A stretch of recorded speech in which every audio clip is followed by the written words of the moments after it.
Would you believe I bought this Holbein Artist's watercolor set of 18 almost a decade ago?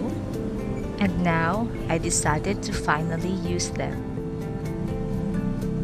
These watercolor tubes are much tinier in comparison with the Holbein gouache tubes that I used previously. It's only 5 ml and I don't even know if it's just enough for this medium or not. I will be using this airtight palette with 16 wells. I think it will be just perfect for this set since I won't be including the black and white paints. Let's check out its actual colors first.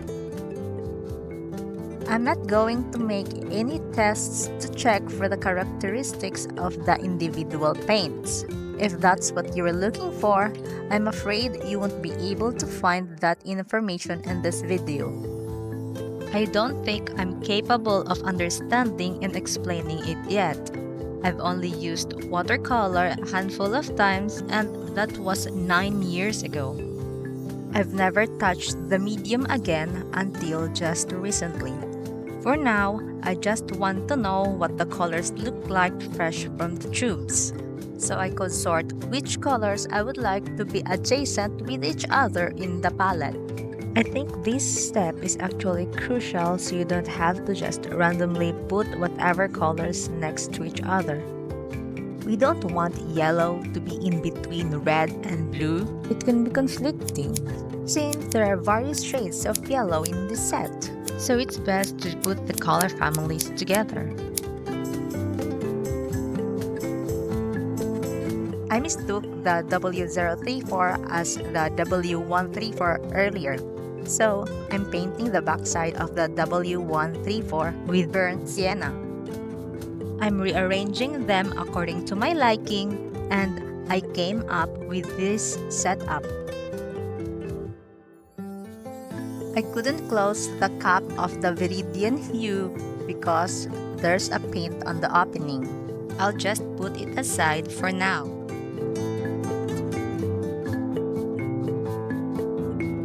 My first paint is Jaune Brilliant No. 2, followed by Yellow Ochre, Permanent Yellow Deep, Permanent Yellow Lemon,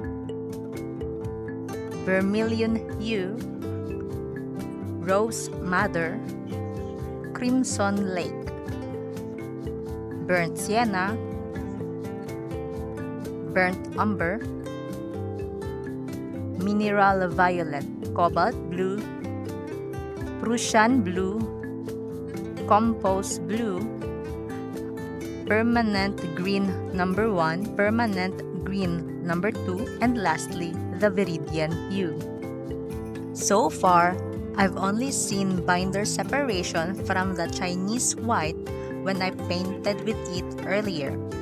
Apart from that, the rest of the paints looked really good. To test out the Holbein watercolors, I'm going to use 3 different kinds of watercolor paper texture: the hot pressed, cold pressed, and the rough.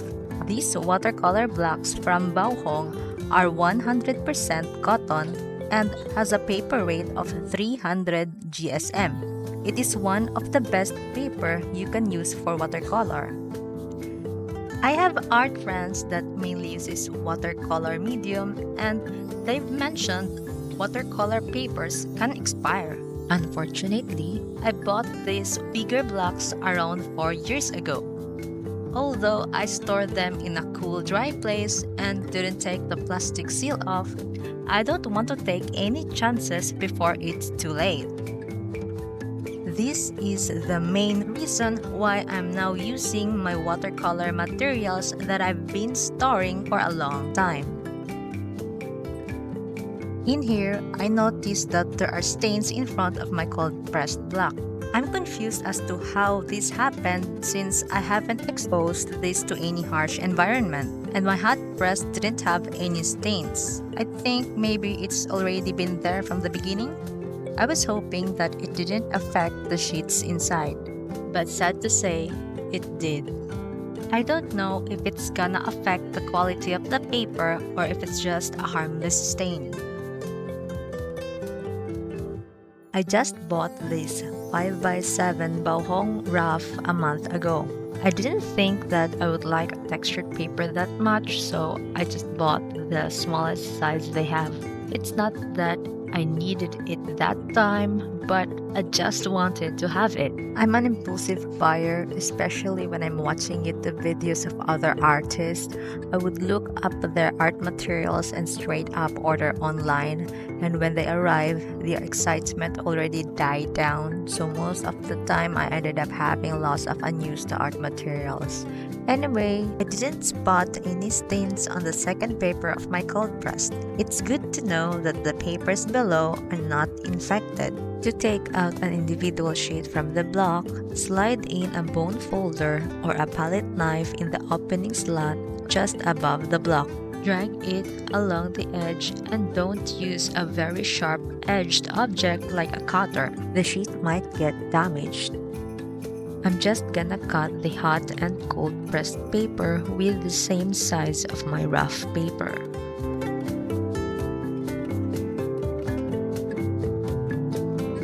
Now we can finally test it out.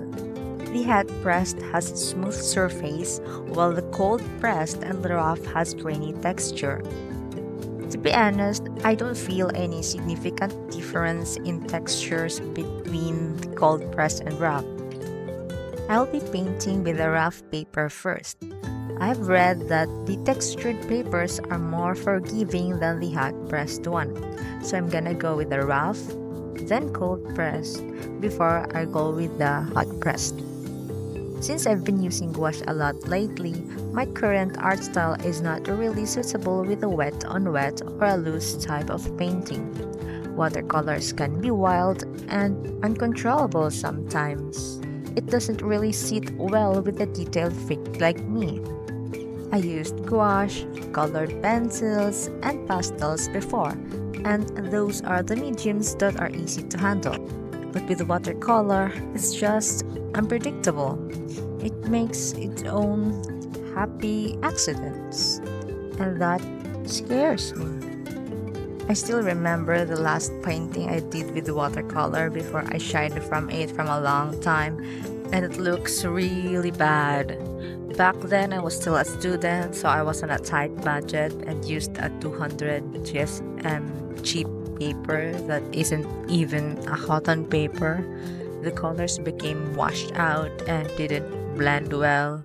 I got frustrated and I couldn't figure out what I was doing wrong, so I just ditched the medium entirely and hid the Holbein paints away.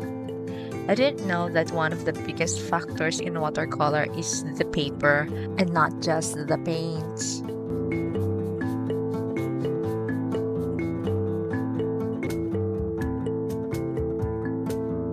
I tried the wet on the background. I'm just dabbing the purples and blues while the paper is still wet.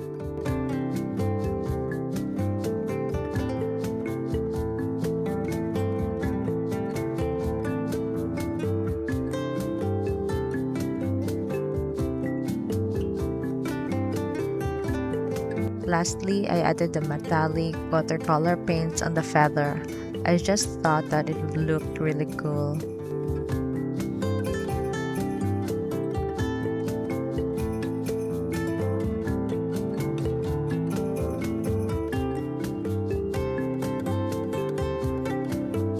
I don't know if the metallic paint worked or not, but I liked it. For the cold pressed, I lightly painted the background first. I didn't do the dramatic colors from the previous painting. I just wanted this one to be a little refreshing.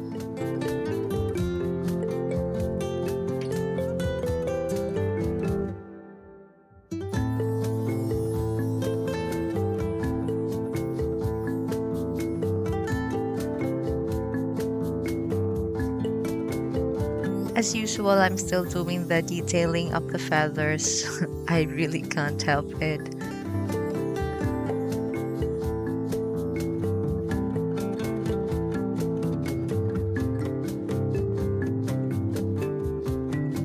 I tried to make a watercolor effect using salt, and it took too long to dry, so I left it overnight. By morning, it's still moist, so I used a blower to dry everything out. I like the textured effect made by the salt. However, I noticed that the part where I used salt became soft. It wasn't mushy soft, but it feels like the fibers became less connected with each other. Now for the hot pressed paper. Its smoothness is well suited with a detailed subject like this.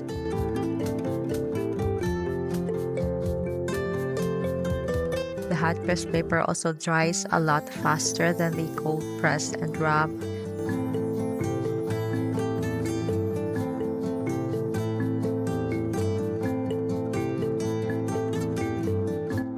I've become a little more confident with the medium and just let myself immerse in the detailing.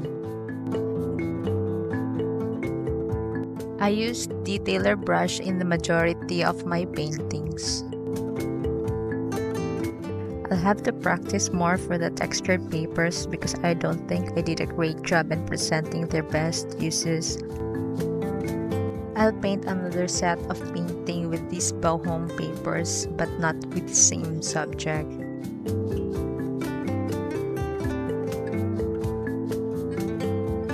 I mixed some Chinese white to my paints to lighten some of the feathers.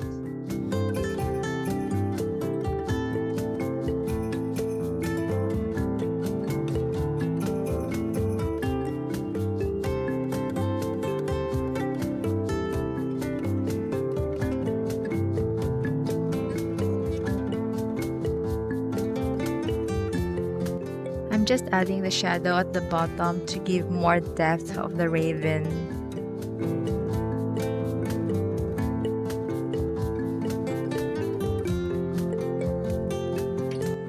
Once again, the rough paper, cold pressed paper, and the hot pressed paper.